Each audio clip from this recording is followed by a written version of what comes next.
Pakeičiamumo planavimas arba angliškai succession planning. Ir labai dažnai galite išgirsti šį terminą būtent iš HR vadovų pusės. Ir šiandieną mes kalbėsime apie pakeičiamumo planavimą.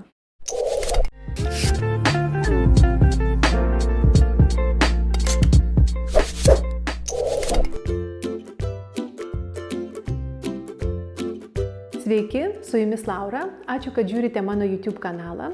Pakeičiamumo planavimas tikrai yra labai toks išsamus dalykas. Ir viename video aš tikrai nieko tokio viso nesutilpsiu. Bet šiandieną norėčiau pasidalinti su jumis naudingomis įžvalgomis apie pakeičiamumo planavimą. Ir vienas iš labiausiai paplitusių tokių klaidingų dalykų apie pakeičiamumo planavimą yra tas, kad pakeičiamumo planavimas yra vykdomas būtent konkrečių asmenių, konkrečių žmonių atžvilgių. Tai nėra teisinga. Pakeičiamumo planavimą jūs turite daryti būtent konkrečios pozicijos atžvilgių. Ne žmogaus atžvilgių, bet konkrečios pozicijos atžvilgių. Tada jūs turite tiesiog pasižiūrėti, kas yra pagrindiniai reikalavimai būtent tai pozicijai. Kokios yra kompetencijos, kokie yra reikalingi būtent dalykai šiai pozicijai. Ir tada turite būtent fokusuotis ir planuoti tą pakeičiamumo planavimą, tą planą būtent pareigybių atžvilgių, būtent konkrečios pozicijos, ne žmogaus atžvilgių. Antras labai paplitęs dalykas, kuris taip pat yra klaidingas, tai kas turi prisijimti atsakomybę už būtent tą pakeičiamumo planavimą. Ar tai turėtų būti HR, ar tai turėtų būti tiesiog vadovai, ar tai turėtų būti išoriniai konsultantai. Ir čia manyčiau, kad galiu pasakyti, kad tai neturi būti HR atsakomybė. Tai turi būti atsakomybė būtent vadovų. Tų vadovų, kurie būtent ruošia tą planą. Nes jie ruošia savo pavaldinius, savo darbuotojus, savo komandos narius, būtent, kad jie ateity pakeis, būtent užims jų vietą. Taigi, pagrindinis, aš sakyčiau, kad atsakingas asmuo turi būti vadovas, konkrečios pozicijos, konkretaus departamento vadovas. Tada kyla klausimas, o kokią rolę mes kaip HR darome būtent konkrečiai pakeičiamumo planavime? Ir HR pagrindinė rolė yra ta, kad mes konsultuojame vadovus, mes konsultuojame kiekvieną, kas yra būtent šio pakeičiamumo planavimo dalimi. Mes fasilituojame visą tą procesą, bet mes tikrai neturime prisijimti visos atsakomybės. Na, pakeičiamumo planavimas nėra lengvas dalykas ir yra daug iššūkių. Ir vienas iš tokių paplitusių iššūkių tai yra laikas. Laikas, nes tai tikrai užima labai daug laiko. Nuo 3 iki 5 metų. Tai tikrai nėra mažas laiko tarpas ir reikia daug kantrybės, kad davesti iki galo būtent tą pakeičiamumo planavimą.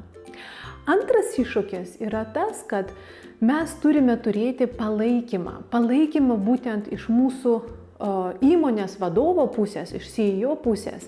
Turi būti tas palaikymas ir paskatinimas, kad taip pareigybių pakeičiamumo planavimas yra labai svarbus ir strateginis dalykas. Ir dar, kai aš sakau palaikymas, tai yra sistemos palaikymas. Mes organizacijoje turime turėti konkrečią sistemą, kuri palaikys visą tą procesą. Trečias iššūkis yra tas, kad mes susidūrėme su labai didelė rezistencija. Deja, mūsų vadovai, mūsų lyderiai, jie nesijaučia labai saugus būtent šio pakeičiamumo planavimo metu. Jiems kažkaip atrodo, kad jei mes padarysime tą pakeičiamumo planavimą, tada po kiek laiko jų darbuotojai užims jų vietą. Organizacija tiesiog jų atsikratys. Na ir todėl jie rodo rezistenciją. Būtent sako, kad tai neveiks, kam tai daryti, tiek laiko daug reikia investuoti ir pinigų daug reikia investuoti. Ir todėl būtent ta rezistencija jinai labai jaučiasi. Dar vienas iš tokių dalykų, manyčiau, kad tikrai yra iššūkis. Mes turime turėti viziją, kur mes einame, kur mūsų būtent organizacija bus ateity, už 5 metų, už 10 metų. Ar mes taip pat vykdysime tas pačias paslaugas, ar mes taip pat gaminsime tuos pačius būtent dalykus, ar tai bus skirtingas dalykas. Ir būtent mes turime turėti tą matymą ir viziją. Jei mes neturime konkrečios vizijos, tai bus tikrai mums labai sunku daryti pakeičiamumo planavimą. Nes įsivaizduokime, kad mes padarėme konkretų planą, o po 5 metų tai nebeveiks. Mes pakeisime savo organizacijos viziją. Taigi, būtinai atkreipkite dėmesį į organizacijos viziją. Jūs turite matyti, kur juda jūsų organizacija.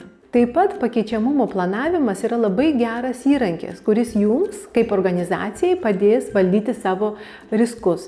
Nes organizacija tikrai turi nemažai riskų. Ir vienas iš tokių pagrindinių rizikos aspektų yra tas, kad jūs tiesiog neteksite labai gerų, talentingų žmonių ir būtent tos pareigos jos liks vakantinės. Ir tikrai bus nemažai streso ir nemažai tikrai turėsite padirbėti, kol surasite teisingą žmogų.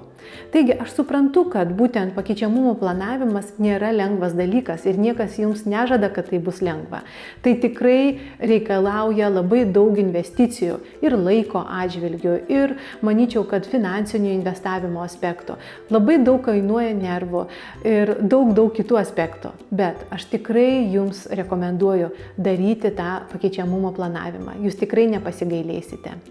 Ačiū, kad žiūrite. Iki malonaus.